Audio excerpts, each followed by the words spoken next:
Today, we're diving into a therapy that stretches back thousands of years, popping up everywhere from ancient medical texts to modern-day Olympic athletes. We're putting hijamah, or wet cupping, under a modern lens. You've definitely seen those distinctive circular marks, right? Well, this practice is so much more than skin deep. It's an ancient therapy with a serious modern buzz. So the big question is, what is really going on beneath the cup? Let's get into it. All right, first things first, let's make sure we're all on the same page and really understand the basics of what we're talking about today. So the word hijamah, it's from an Arabic root that means to diminish in volume or to draw out. And that's pretty much what it is. A procedure that uses suction on the skin, followed by making these tiny, superficial little cuts to then draw out a small amount of blood. Now, this is a really crucial distinction. There's dry cupping, which you might see at a spa. That's just suction. It pulls blood to the surface, and that's about it. But hijamah, or wet cupping, is a whole different process. It's suction, then those little incisions, and then a second round of suction to actually remove a bit of blood. And it's that removal part that's considered the key therapeutic action here. To really get our heads around this, we've got to go back in time. Because hijamah is not some new wellness trend. Oh no. It's part of this long, fascinating, cross-cultural history that has literally spanned the globe for thousands of years. I mean, just look at this timeline. We're talking about it showing up in one of the oldest Egyptian medical texts way back in 1550 BC.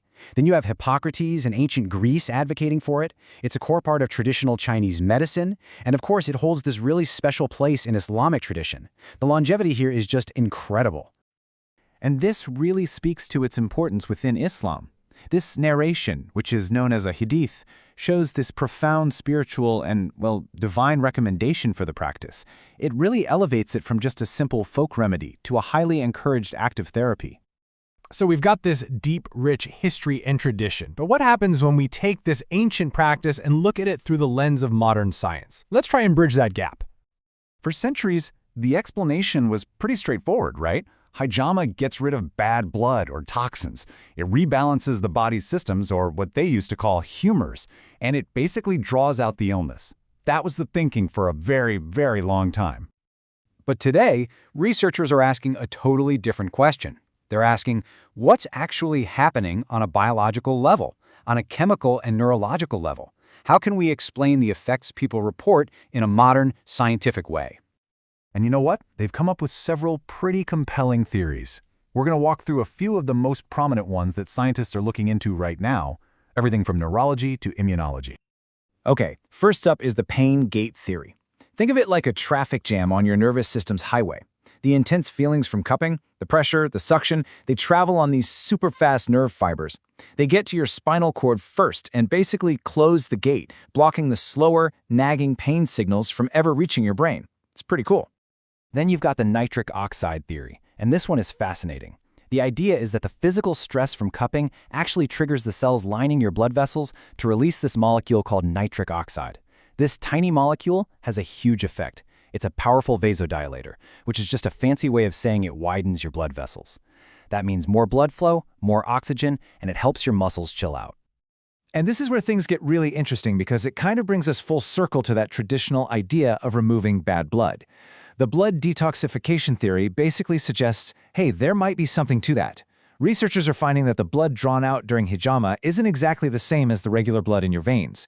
It seems to have a higher concentration of waste products, old blood cells, stuff the body might want to get rid of. And it's not just a theory. Take a look at this. A study from Damascus University actually did a side-by-side comparison of hijamah blood and regular venous blood. The results are pretty wild. The hijamah blood had more old, misshapen red blood cells. It had higher levels of creatinine, which is a waste product your kidneys filter out. It even had higher levels of other things related to iron transport. It suggests the procedure might be selectively pulling out specific stuff. Okay, so we've covered the theories, which is all super interesting, but now we have to talk about the practical side of things because this is an invasive procedure and safety has to be, without a doubt, the #1 priority. A proper, safe session follows a very strict protocol. First, a cup is placed on for a few minutes to create suction and draw blood to the area. Then, after that cup comes off, the practitioner makes these tiny, superficial incisions. The cup goes back on for a second round of suction, which gently pulls out a small amount of blood. And then finally, Everything is carefully removed, and the area is completely disinfected and bandaged.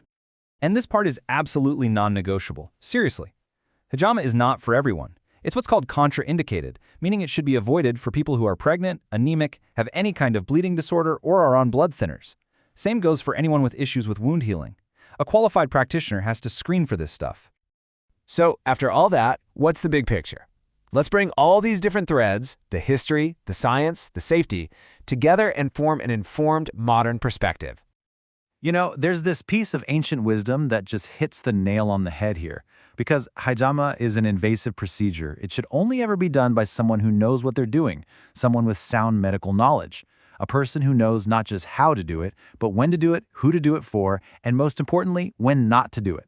Expertise matters, period. And that kind of leaves us with a final thought to chew on. The story of hijamah is this perfect example of an ancient practice being re-examined by modern science, and it forces us to ask these bigger questions, doesn't it? What can we learn about our body's own amazing healing mechanisms when we bridge that gap between tradition and research? What does healing itself really mean? Something to think about. That's all for this explainer.